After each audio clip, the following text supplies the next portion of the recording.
Good morning and welcome to the lecture number 33 of the course Water Resource Systems, Modeling Techniques and Analysis. In the last lecture, I discussed the stochastic dynamic programming formulation, and then we just started towards the end of the last lecture an example of stochastic dynamic programming for reservoir operation. We considered a two inflow state, two storage state and two time period problem. We will continue the discussion on that problem today.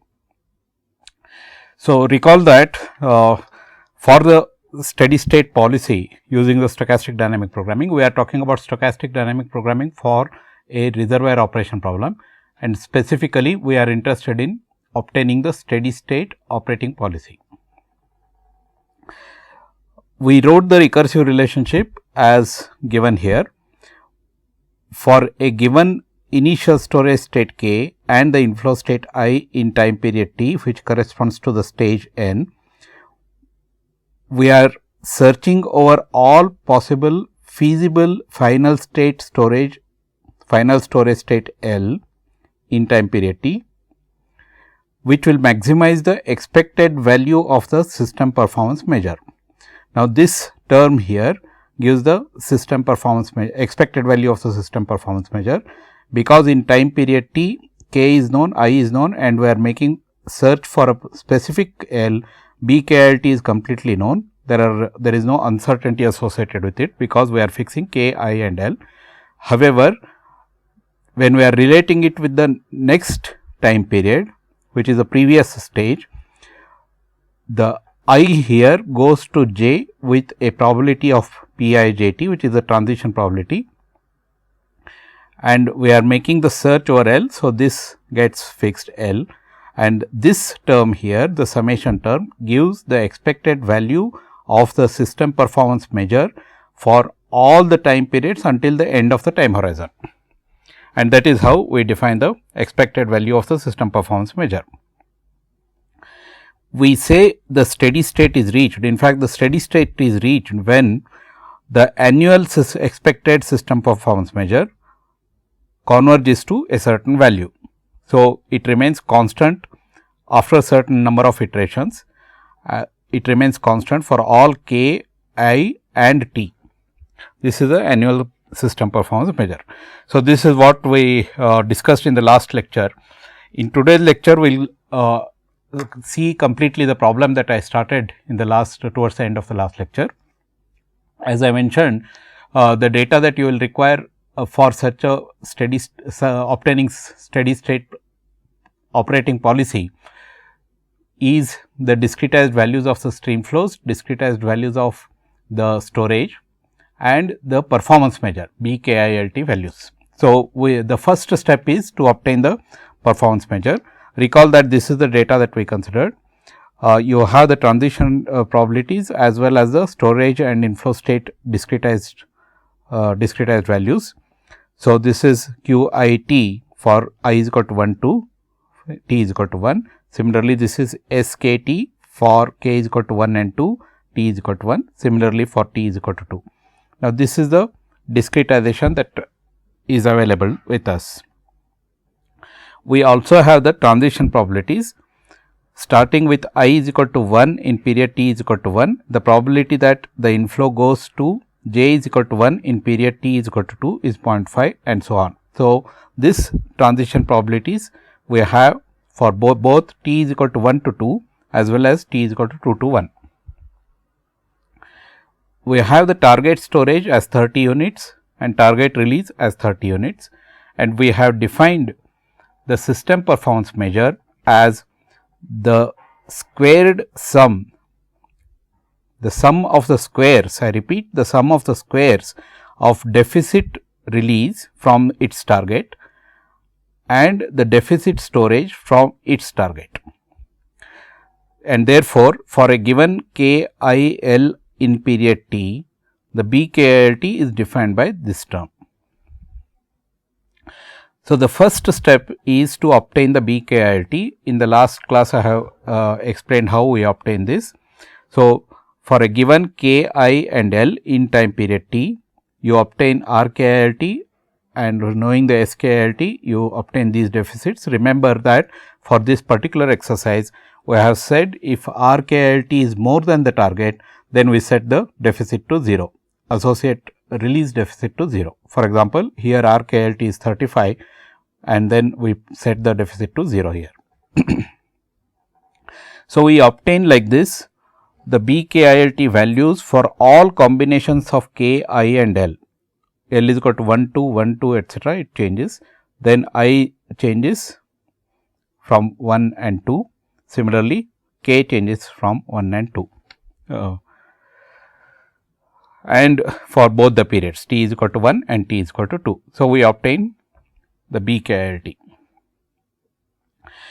Now, we will start applying the recursive relationship. What we are doing now is that we are starting with the last time period in a year. So, T is equal to 2 is what we are starting with, T is equal to 1, then T is equal to 2, T is equal to 1. Like this, we are progressing in the backward direction, starting with some year in future, and the N keeps track of the progress of computations. N is equal to 4, N is equal to 5, etc. It keeps on increasing, whereas the time period T will be only 1 and 2 within the year in this particular case. So, we start with this time period T is equal to 2 and N is equal to 1 and define F12 for a given value of K comma I as minimum value of BKILT, because we do not have anything to look beyond this. This is the last time period and which corresponds to the stage is equal to 1. We take different combinations of K and I and obtain the BKILT values for all feasible L values and pick that particular L value which results in the minimum value of BKILT for a given combination of K and I. That is what we are doing now. So, this is time period T is equal to 2. We start with K is equal to 1, I is equal to 1 and make a search over L is equal to 1 and L is equal to 2. So, the question that we are asking is in time period T is equal to 2, if my storage state is K and the inflow state is I, whether my end of the period storage state must be equal to 1 or it should be equal to 2 such that the BKILT value that I accrue will be minimum. So, that is a question that we are asking. So, for 1 we pick up the BKI 1T value from this table. So, we are referring to T is equal to 2, 1, L is equal to 1. So, BKILT is 125. So, I put 125 here. Then 1, 2 in time period 2. In time period 2, 1, 2, that is 325. So, I put 325 and pick up the minimum resulting from these two values, which is 125, and I write L star as 1, which is the L value corresponding to the minimum value of BKILT, that is the L star value. Similarly, 1, 2 in time period T is equal to 2, I look for L is equal to 1, L is equal to 2. So, this is 1, 2, L is equal to 1, 100, 1, 2, L is equal to 2, it is 125. So, 100, 125, then I get the minimum as 100 and that 100 results from L is equal to 1 and therefore, I will put L star is equal to 1. So, the L star value that I am writing here is in fact the final storage value L, which corresponds to the minimum value of F12 Ki, which corresponds to the value of F12 Ki. Similarly, 2, 1 in time period 2, T is equal to 2, 2, 1, 1 is 0, 2, 1, 2 is 25. So, 0 and 25, minimum is 0, I put it as 1, 2, 2, 1 is 0, 2, 2, 2 is 0.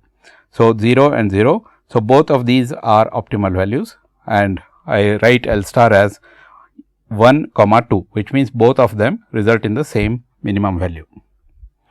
So, this is fairly straightforward when we are looking at the last time period. We will go to the next stage, which is T is equal to 1 and N is equal to 2. So, n is equal to 2 and t is equal to 1, we have to relate with what has been done in the previous stage.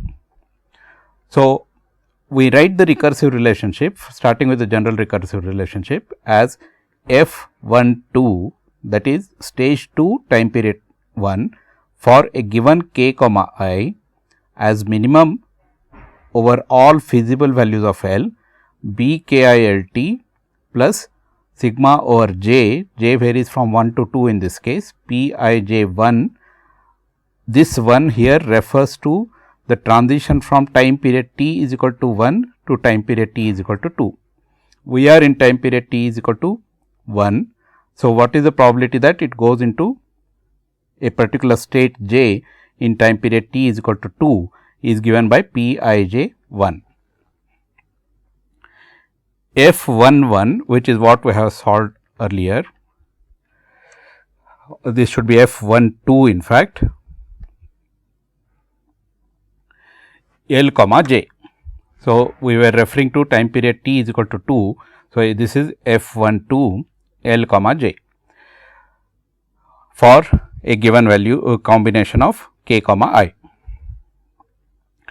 So, let us say we look at k is equal to 1, I is equal to 1 first. This is the demonstration of the calculation. K is equal to 1, I is equal to 1 and t is equal to 1, L is equal to 1. So, we go to BKLT values of t is equal to 1 first, associated with 1, 1, 1, we pick up the value 25. So, we are just writing this equation now, BKLT. So, this is 25, that is 1, 1, 1 in time period t is equal to 1, BKLT is 25. Then we sum over j the PIJT values multiplied by the associated values of the expected system performance measure that we computed in the previous stage, which is stage number 1 corresponding to period number 2. So, first we will take I is equal to 1 and j is equal to 1. I am expanding on this summation. So, I is equal to 1, j is equal to 1 in time period t is equal to 1.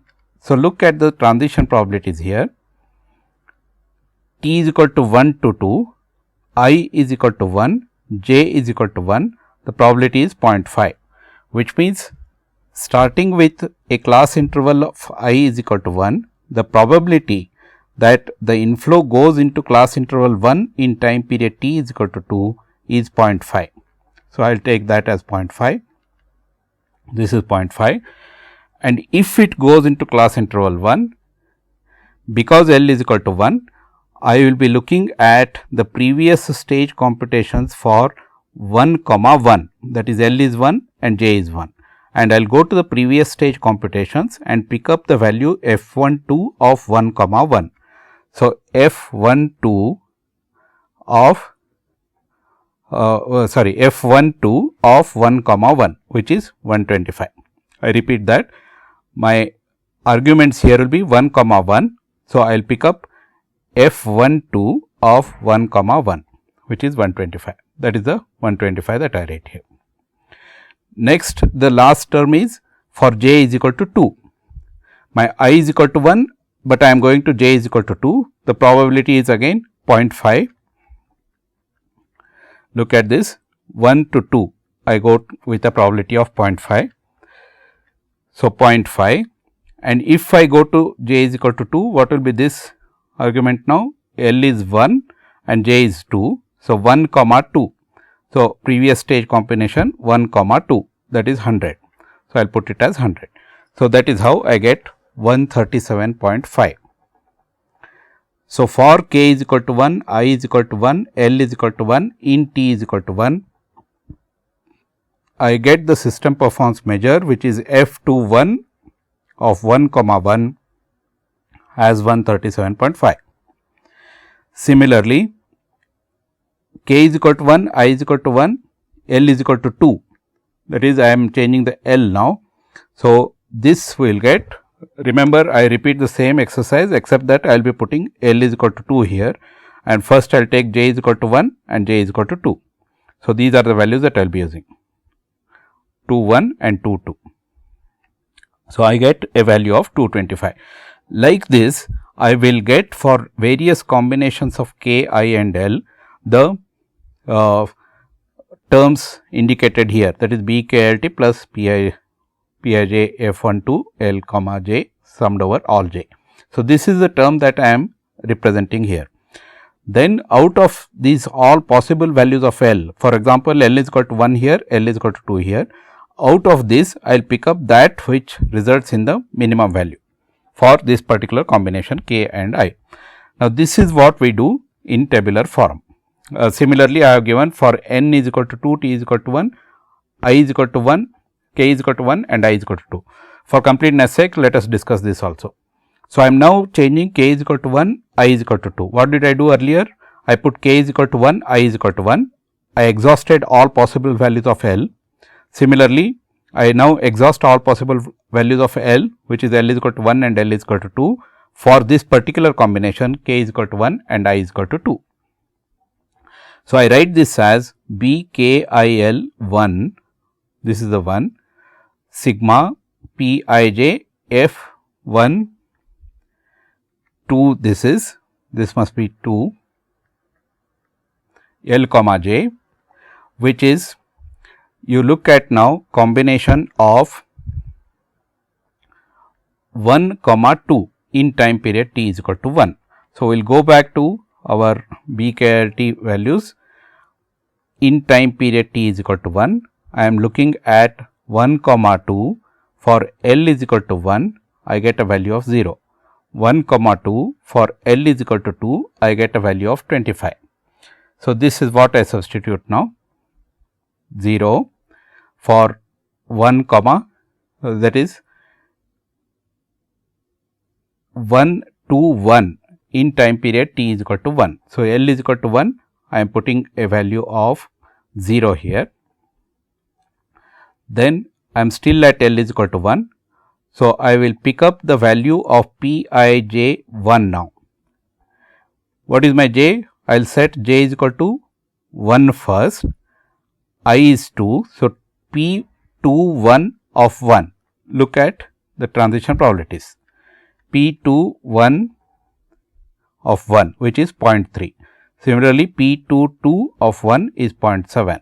So, we will use these transition probabilities, this is 0.3 and 0.7 and the associated values of f 1 2 1 comma 1 here, f 1 2 1 comma 2 here, that we get from previous combination. F 1 2 1 is 100, f 1 2 2 is 125. So, that is what we put here. Let me explain that again. So, we are going to the previous time period with k is equal to 1, I is equal to 2 and L is equal to 1. So, I will pick up this corresponds to L is equal to 1 here and j is 1 or 2. So, this is 1 comma 1 and this is 1 comma 2 in time period 2, which is the previous stage. So, we will go to the previous stage 1 comma 1 and 1 comma 2. So, these are the values that I will pick up 125 and 100. So, this is 120, I am sorry, this is 125 and this is 100 and these are the probabilities. So, like this you get 107.5. Similarly, then I change L is equal to 2 from L is equal to 1, redo the exercise, pick up the associated values. Remember, because my I does not change, these probabilities will remain the same because t is the same. These probabilities will remain the same as the previous calculations, only these two values will change now and B k L T values will change because L is different now. So, like this I calculate for all combinations, I calculated this term now within the brackets. And then we go to the tabular form and then solve the example. So, this is k is equal to 1, I is equal to 1 in time period t is equal to 1. I will get these values BKILT plus this bracketed term as 137.5, 225. How did I get? These are the values 137.5 and 225. I pick up the minimum of that 137.5 and put this as equal to 1. That is the L star, which corresponds to the L value of the minimized expected value of this, which is 137.5. Therefore, L star is equal to 1. Similarly, 1 comma 2, I get 107.5, 25. These are the values, and 25 is the minimum. Therefore, L star is 2. Similarly, you can continue the example. 2 comma 1, I get 212.5, 125.0. So, 125, 2. 2 comma 2, 207.5, 100, 100 and 2. You can just continue this and verify that these values in fact result. So, essentially what we did here is, for t is equal to 1, which is n is equal to 2 now, the second stage, we have answered the question if we are in state k, storage state k and inflow state I, whether I should go to L is equal to 1 or L is equal to 2, such that the expected value of the system performance measure until the end of the time horizon is minimum. So, this gives the expected value of the system performance measure until the end of the time horizon, because we are considering both the time periods now, both the stages n is equal to 1 as well as n is equal to 2. So, this was my n is equal to 1, this is now n is equal to 2, this was t is equal to 2 and this is t is equal to 1. So, we have related what is happening in this particular period with what has resulted through optimization. We are applying actually the Bellman's principle of optimality until the end of the time horizon. What is the expected value of the system performance measure? This we continue, we go to the next time period, which is again t is equal to 2, next stage which corresponds to the next stage n is equal to 3. So, n is equal to 3, t is equal to 2. This is the recursive relationship. We are relating with the second stage, which corresponded to period number 1, and that is what we have solved earlier. Second stage, which corresponds to period number 1. For all given combinations of k and I, we have solved and obtained this, that is f21 k comma I is defined. We use these values and then optimize the next stage values. So, L is equal to 1, L is equal to 2. Remember, we are again going back to t is equal to 2 as we are progressing in time, and we solve this again for all combinations of k comma I. We search over possible values of L and L is equal to 1 and L is equal to 2, obtain the L star values and the associated expected value of system performance measure, minimized expected value of system performance measure. Like this we keep on continuing. So, n is equal to 3, I go to n is equal to 4, I obtain these values. I go to n is equal to 5, I obtain these values. Then I go to n is equal to 6, I obtain these values, and so on. Like this we continue. When we reach around 4th cycle, or n is equal to 8 in this particular case, we start checking for the attainment of steady state policy. Typically, we allow the computations to go on for 3 cycles, 4 cycles, etc., and then start making the examination for whether the steady state policy has been in fact reached or not yet. So, after the 4th cycle, what do I mean by cycle? It is a number of years. So, each cycle in this particular example will consist of 2 years, and like this you keep on continuing. So, n is equal to 8, n is equal to 10 and so on. At that point you start looking for whether the steady state, start examining whether the steady state has been reached or not. So, I will show how we examine this. So, I will go to n is equal to 8, we complete the computations for L is equal to 8, I am sorry, n is equal to 8, that is the 8th stage which completes the 4th cycle, and we obtain values like this. Now, what does this value indicate now? This is the total accumulated expected value of the system performance measure in stage number 8 up to stage number 1. So, this is the total accumulated expected value of system performance measure, minimized expected value of system performance measure. Now, if you look at the difference between the value that we obtained here and the value that was obtained 2 stages before, that gives you the annual expected value of the system performance measure for this particular time period t is equal to 1 for this particular combination k comma I. Now, that is what we will do now. For a given combination of k comma I, we look at the difference between the system minimized expected value of the system performance measure and, as obtained in stage number 8 and the minimum expected value of the system performance measure as obtained in stage 6. So, this is the value for a given combination of k comma I, and that we will examine for all possible values of k comma I. If such difference remains the same or more or less it is the same, not only for this time period t is equal to 1, but also for t is equal to 2, then we say the steady state is reached.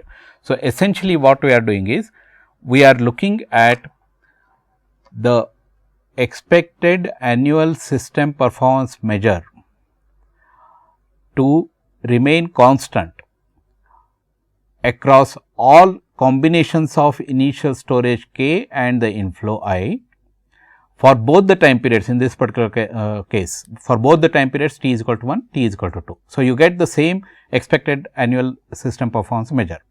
That is when we say the steady state policy has been reached. So, this is the examination that we will do. So, I am repeating here n is equal to 8 table and n is equal to 6 table, both of which correspond to the same time period.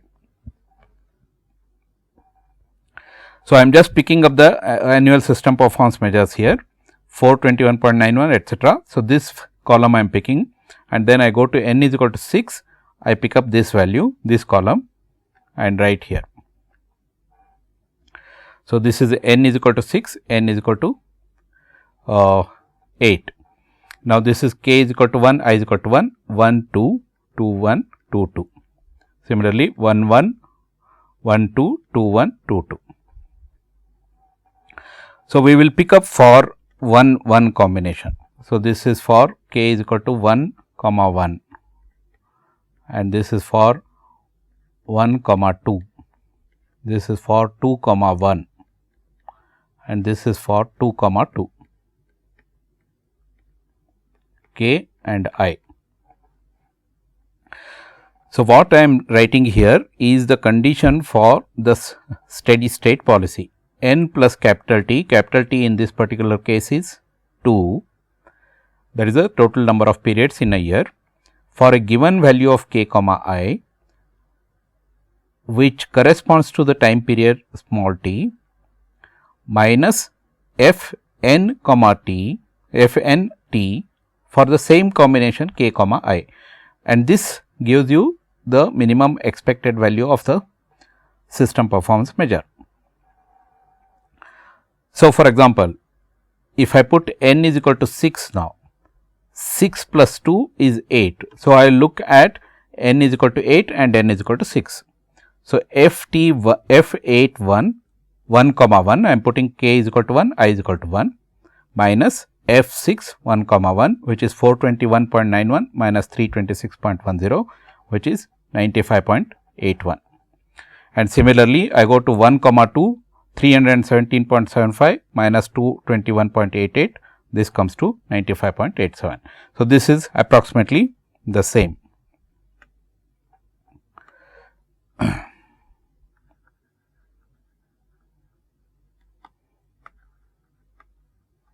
In fact, if you just ignore the last digit, it is exactly the same. This we will do for other time periods also, that is I will go to time period t is equal to 2 now. T is equal to 2, I pick up n is equal to 7 and n is equal to 5 and look at 1 comma 1 as well as 1 comma 2. Similarly, 2 comma 2, 2 comma 1 and 2 comma 2 also you can verify 409.41 minus 313.60. Similarly, 392.75, 296.88 and so on. You get nearly the same values. Similarly, for t is equal to 2, which corresponds to n is equal to 7 and n is equal to 5. So, this is in the fourth cycle, this is in the third cycle. So, I get values of 95.67, 95.96. These are nearly the same as what we got here, 95.81, 95.87. In fact, if you want to achieve a much better comparison, then what you do is you carry the computations further. I have examined it at the end of the fourth cycle. You can still carry on further, then you will achieve a better performance, but in general this kind of results is acceptable, 95.67, 95.96, which is 95.81 here and 95.87 here. We can reasonably be sure that the steady state has been reached and these will no longer change. Remember here what happens is, once the steady state is reached and if you still further carry out the computations, let us say n is equal to 8, then you go to n is equal to 10, n is equal to 12, n is equal to 14 and so on. These values here, the L star values will no longer change, although these may be changing because you are accumulating the values, these will be changing, but the difference does not change. These will also change, but the difference will remain more or less the same. But these L star values, which are in fact the steady, which indicate in fact the steady state policy, they will remain the same once you reach the steady state. And the steady state policy then is specified by, for period t is equal to 1, we specify the steady state policy for a given k comma I, L star should be 1. That is 1 comma 1 in period t is equal to 1, steady state policy is 1. 1 comma 2, steady state policy is 2. So, what does this indicate? This says that the steady state policy for the reservoir operation in time period t is equal to 1 is given by this table. If you are in storage state k, which is the beginning of the time period storage in time period t is equal to 1, if you are in state 1 and the inflow is in state 1, then your L star must be 1. That is, the end of the time period storage should be in state 1 and so on. And this is a steady state policy in the sense that it should be applied over a long period of time with the same policy. You do not change the policy in between. So, when you apply it over a long period of time, year after year, for a given k comma I, you always go to this table in that particular time period, pick up the L star value and maintain your end of the period storage. Then over a long period of time when you apply, you will get the best system performance measure. That is the idea of a steady state policy. The application of the steady state policy does not mean that every time period, every year you will get the best system performance measure. Remember this, because we are looking at the expected value of the system performance measure, and this expected value of system performance measure is generally only achieved over a long period of time. So, the steady state policy is a long term operating policy for the reservoir. Similarly, for period t is equal to 2, we define L star for a given k comma I. Now, what does this mean? This means that for a given reservoir system, you have now derived a steady state operating policy, which you will keep on applying period after period, year after year. Simply look at the storage state, look at the inflow state. How to obtain the inflow state is a different story, I will tell you slightly later. And then go to the table, pick up the L star value and achieve the L star value. Go to the next time period, again look at the k value which is the initial storage, and then look at the expected inflow during that time period. Therefore, you look at the inflow state I and go to the table, pick up the L star value, apply that. Like this, you keep on doing period after period, you apply the same policy. This means that when the steady state is reached, you can then talk about the probability of the storage being in a particular state in time period t, and the inflow being in a particular state in time period t, and the release being in a particular state in a time period t. Because for a given k comma I, there is a fixed L star that you are applying every time period t, fixed L star that you are applying for a given time period t, and this you are repeating over and over again, which means that you achieve the steady state of the system, and therefore, there are steady state probabilities associated with the storage, the inflow as well as the release. Now, we will determine the steady state probabilities. Now, these have important connotation, important implications for system studies on a particular reservoir. You may want to know what is the probability of my release being in such a state in time period t, in a given time period t, when you operate this reservoir using the steady state policy. So, the implications of the steady state policy are studied through the steady state probabilities of the storage, the release as well as the inflow. What we did through the steady state policy is that we defined L star for a given k comma I in time period t. Now, if there is a unique L star for a given k comma I, you look at this table now. For any given combination of k comma I, there is one L star associated with it, one and only one. So, there is a unique L star associated with this. You look at time period t is equal to 2, the L star value corresponding to 1 results from a combination of 1 comma 1, 1 comma 2, 2 comma 1 and 2 comma 2. The L star equal to 1 in time period t is equal to 1 results from a combination of only 1 comma 1, whereas L star is equal to 2 results from a combination of 1 comma 2, 2 comma 1, 2 comma 2. So, if we are looking for a given value of L star in the long run, we must look at the combinations from which that particular value of L star is resulting, and we use this information as provided in the steady state policy to derive the steady state probabilities. So, we have said now L star k comma I comma t is in fact the steady state policy for a given k and I in time period t.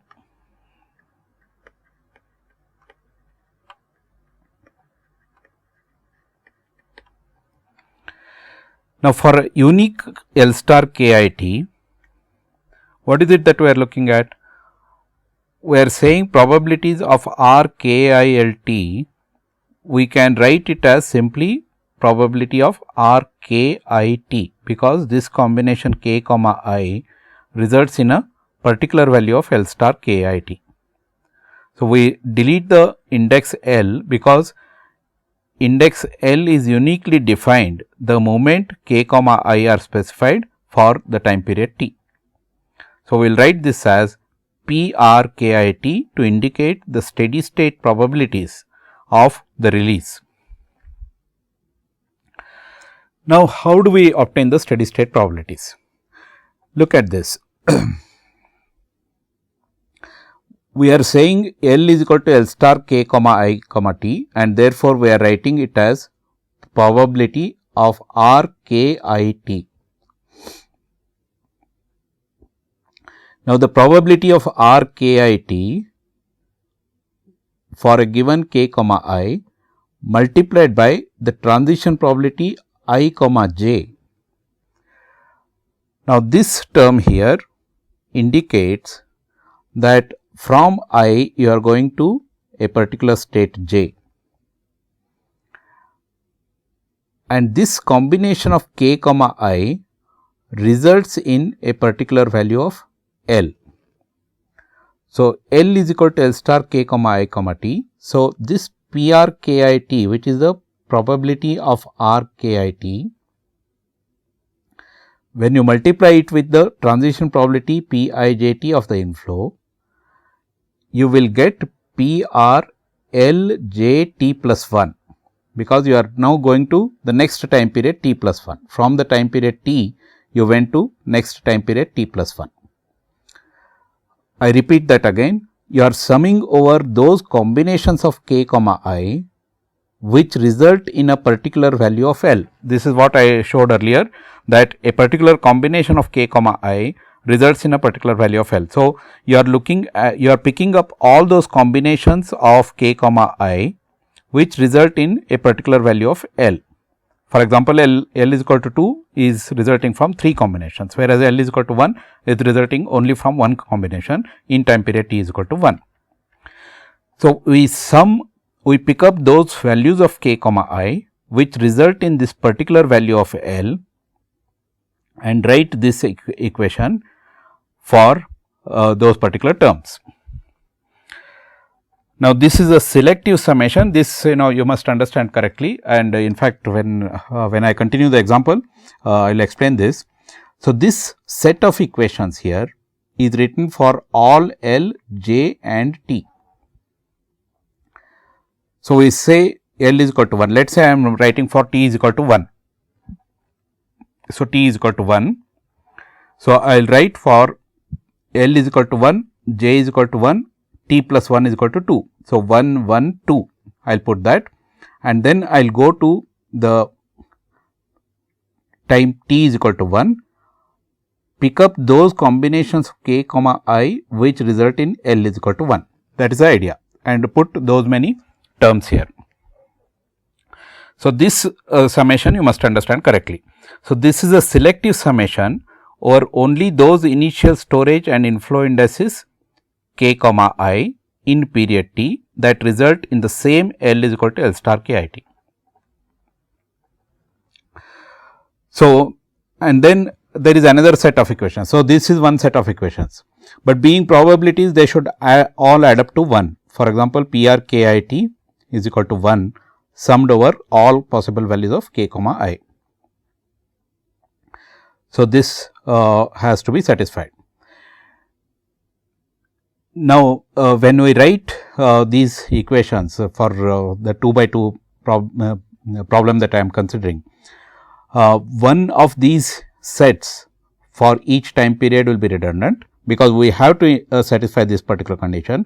So, we use only those independent equations from these two sets and then solve. When you look at the independent equations, you will see that the number of independent equations including 2, all the equations in 2 have to be included, equals the number of variables, and therefore, you should be able to solve for P r k I t.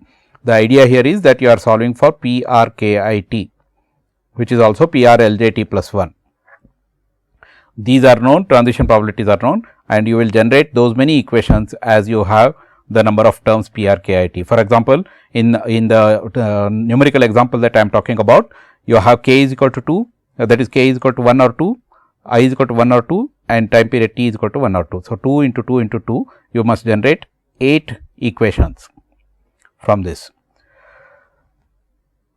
and you use this equation for both the time periods. So, 2 equations are available, and you use 6 from here and 2 from here and generate 8 equations which are independent equations, and then solve for P r k I t. So, let us look at how we obtain the steady state probabilities. Now, once you obtain this release probabilities, now these are the probabilities of the release. Once you obtain these, you understand it this way, that this probability now P r k I t gives the probability of the storage k and inflow I occurring together. So, this is the joint probability of the storage k and the inflow I in time period t. So, once you have the joint probabilities of the storage k and the inflow I, you can obtain the marginal probabilities. I again refer you to the NPTEL course on stochastic hydrology, where discussions on joint probabilities and marginal probabilities are discussed. So, this is NPTEL stochastic hydrology course, you can refer. Once you have the joint probabilities like this PR KIT, you can obtain the steady state marginal probabilities of storage k as well as of inflow I. How we obtain? This is the joint probability of k and I together in time period t. If I sum over all I will get the joint probability of storage k. Similarly, if I sum these probabilities over all k, I get the joint marginal probability of inflow I. So, this is how you get the marginal probabilities of storage as well as inflow. Now, what is the physical significance of all this? We are saying that we are operating the reservoir system over a long period of time using the steady state operating policy. If we do this, then over a long period of time, the storage will be in this particular class k with this probability. For all k, you can define this. Similarly, the inflow will be in this class I in time period t. So, this is what it gives. Okay, we will see how we obtain these probabilities from the example. So, in the numerical example that I just solved, for t is equal to 1, we got this policy 1 1 1, 1 2 2, 2 1 2, 2 2 2. Similarly, for t is equal to 2, I got this policy, and the inflow transition probabilities are known. Remember, for obtaining the steady state probabilities, what you need is the L is equal to L star KIT, which is a steady state policy. You need the steady state policy, as well as you need the inflow transition probabilities.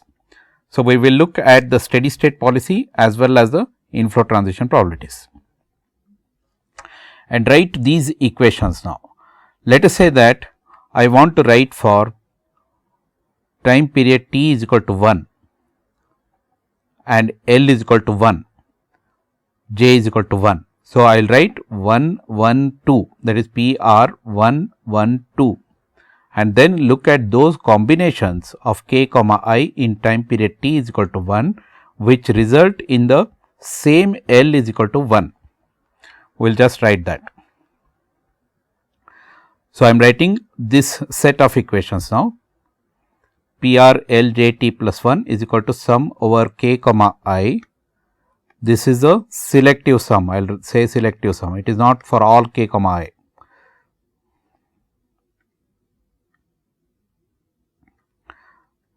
This is selective summation over only those values of k comma I which result in this particular L. So, let us write for t is equal to 1 now. Now, in t is equal to 1, I will first put L is equal to 1, j is equal to 1, and because t is equal to 1, t plus 1 will be equal to 2. L is equal to 1 in t is equal to 1 has resulted from only one combination of k comma I, which is 1 comma 1.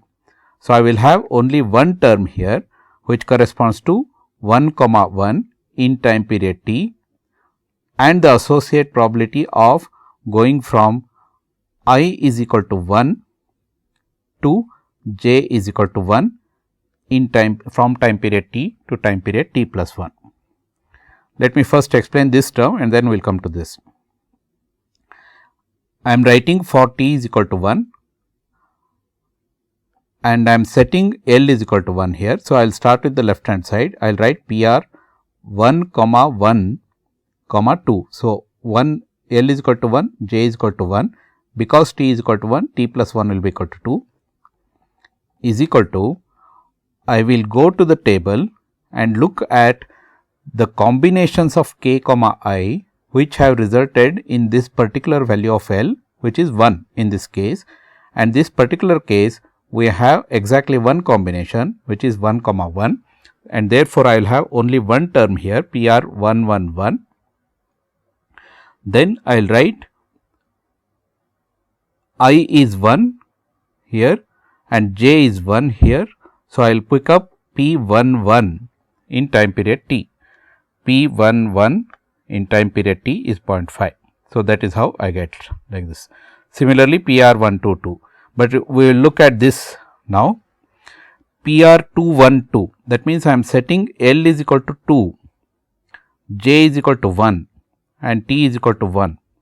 So, first I have to look at those combinations of k comma I in period t is equal to 1 which result in L is equal to 2. So, go to the steady state policy for t is equal to 1. There are three combinations here, namely 1 comma 2, 2 comma 1 and 2 comma 2. I will write 3 terms associated with this 1 comma 2, 2 comma 1 and 2 comma 2, and period t remains the same 1 1 1 here. So, the terms here will be PR 1 2 1, PR 2 1 1 and PR 2 2 1. Then I will pick up the associated probabilities. So, 1 2 1, that means k is equal to 1, I is equal to 2, and I am going from L j t plus 1. So, j is equal to 1. So, 2 to 1 I have to go. This is I, this is j. So, 2 to 1 I have to go in time period t. So, 2 to we will look at the transition probabilities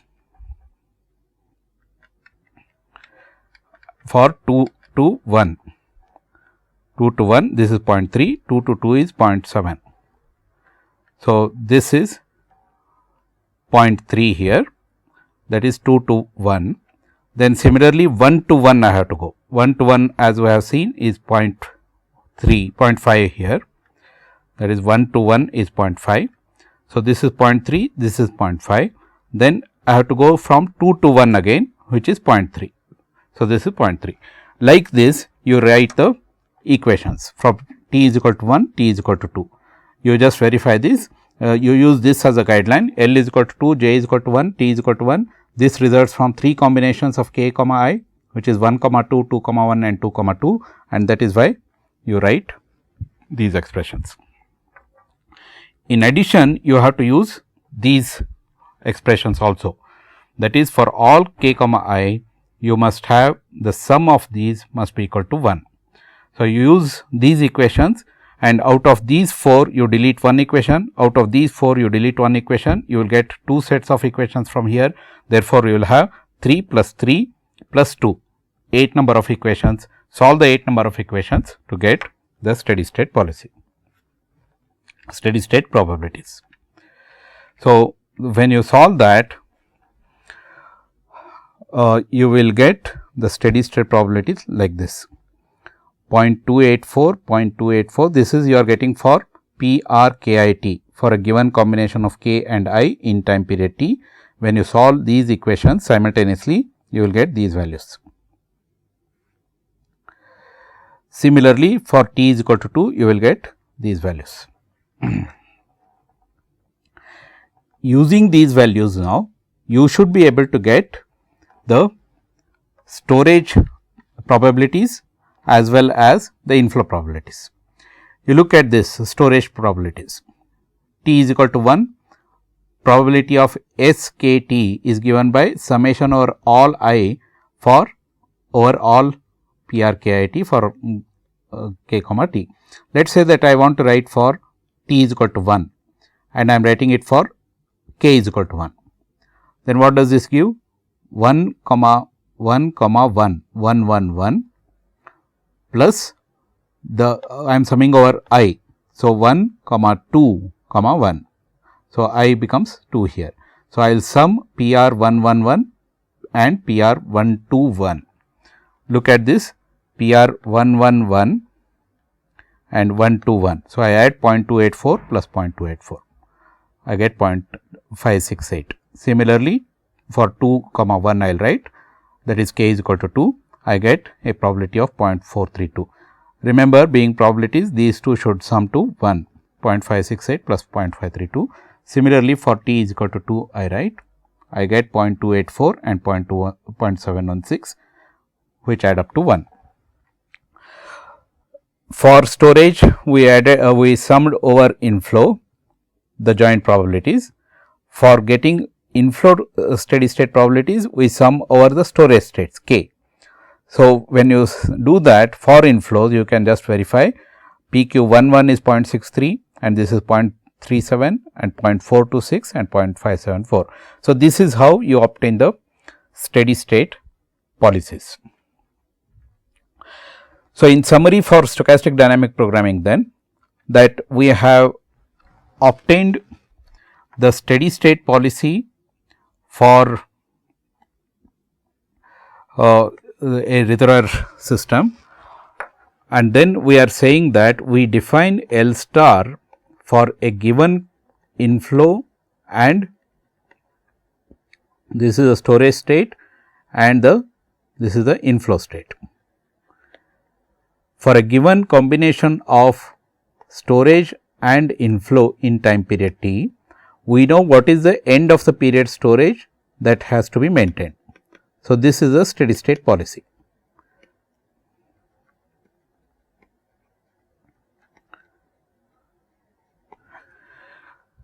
Now, how do we apply this in real time then? In real time, we are given the L star k comma I comma t. So, what we do is, let us say that you are progressing like this in real time. You know the storage state k, which is measured. So, this is known. Inflow is not known. So, what you do is you have a forecast of the inflow, and from the forecast inflow you get I, go to the table and obtain your L star and try to achieve the L star to the best extent possible. Why I say best extent possible is because of the discretization. It may not be always possible for you to obtain exactly the same L star as has been defined by the steady state policy. You try to maintain the L star to the best extent possible and then go to the next time period, which means what? From a given k and a forecasted inflow, you made a particular release which resulted in L star. Then you go to the next time period. Because the forecasted inflow will not be exactly equal to the actual inflow, your L star may have changed, which means the storage at the beginning of this period would have been changed. Again go to this forecast for the next time period, use your L star for that time period and come to this point. Look at the storage, forecast for the next time period, apply your steady state policy and come to this period, and so on. So, like this you apply the steady state policy in real time using the inflow forecast. How to get the inflow forecast etc. is a slightly different topic altogether. Again you can refer to the stochastic hydrology course to get some methods of obtaining the forecast for inflows. Now, this is how we apply the steady state policy. So, that completes the topic of stochastic dynamic programming. Essentially we use the stochastic dynamic programming for deriving long term steady state operating policy. In fact, we can apply this to multi reservoir systems also by looking at several number of state variables corresponding to each of the reservoir. You may have to define a state variable. Much like the deterministic dynamic programming, stochastic dynamic programming also suffers from the curse of dimensionality, and therefore, the number of state variables have to be limited. So, in the explicit stochastic optimization techniques, we have studied now CCLP, which is a chance constraint linear programming, as well as stochastic dynamic programming. From the next class onwards, I will start looking at the fuzzy optimization and specifically the fuzzy linear programming for water resource systems. Thank you for your attention.